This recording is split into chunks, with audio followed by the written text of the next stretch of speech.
The Jubilee Administration has in recent days been locked in a bitter war of words with the opposition coalition over a series of alleged corruption scandals in government. The latest being the alleged misappropriation of over 5 billion shillings in the Ministry of Health. Tonight on SpotLight 2017, our reporter Murimi Mwangi interrogates how this latest standoff over corruption is likely to shape the 2017 campaign agenda, even as the Jubilee government fights off the corruption claims.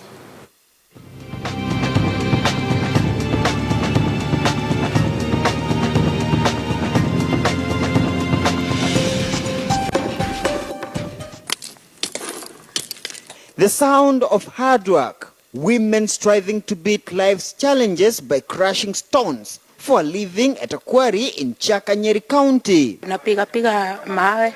Tunapata nini pesa ya kupea watoto chakula kama ya shule.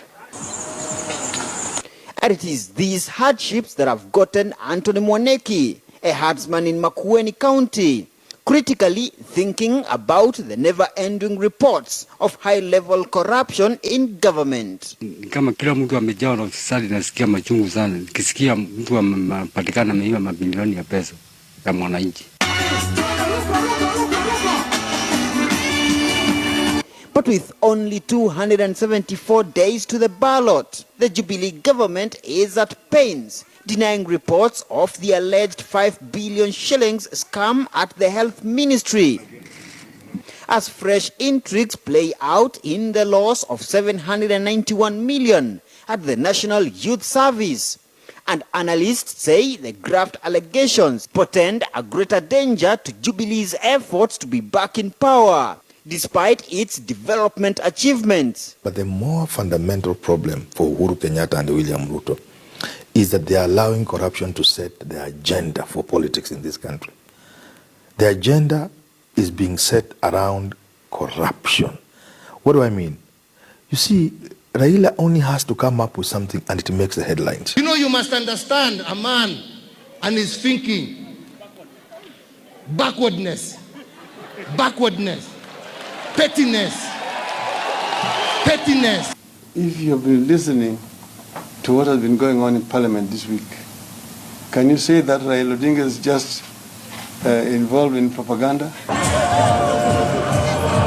This week, the opposition coalition code and a section of the civil society groups are set to hold demonstrations to demand the resignation of Health PS Nicholas Muragori and immediate former Health Cabinet Secretary James Macharia over the alleged 5 billion shilling scandal at the Ministry of Health. The issue that's missing in the fight against corruption in this country is the political will necessary to deal with it directly and in a manner that people feel confident.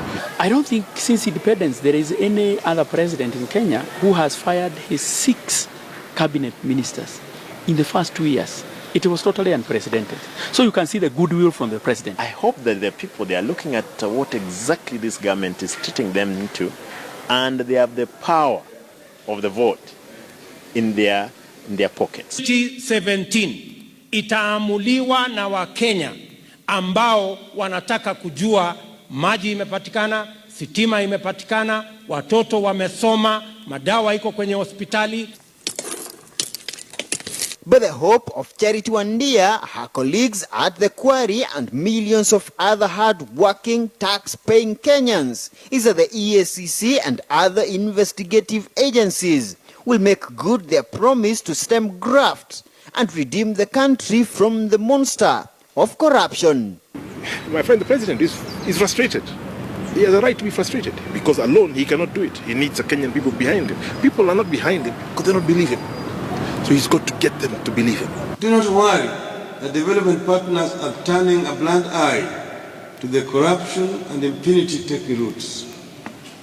They did so with Mobutu Sese Seko and Kamuzu Banda in Malawi and the many other kleptocracies until those regimes fell under the weight of corruption and lies. I think corruption is a national Kenyan issue and we should all take it as such. There should be no code, no Jubilee where fighting corruption is concerned. The person losing is the Kenyan, in whichever respect they are. There's no country without corruption. The president of a country cannot manage corruption alone, but the kind of corruption that is going on in this country cannot happen if the president put down his foot.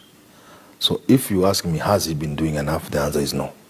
As the scourge of graft continues biting the Jubilee administration, President Kenyatta's kitchen cabinet no doubt faces an enormous task, fixing the corruption loopholes. But one thing is for sure, the corruption standoff will be a key sticking point as the 2017 campaigns gain momentum.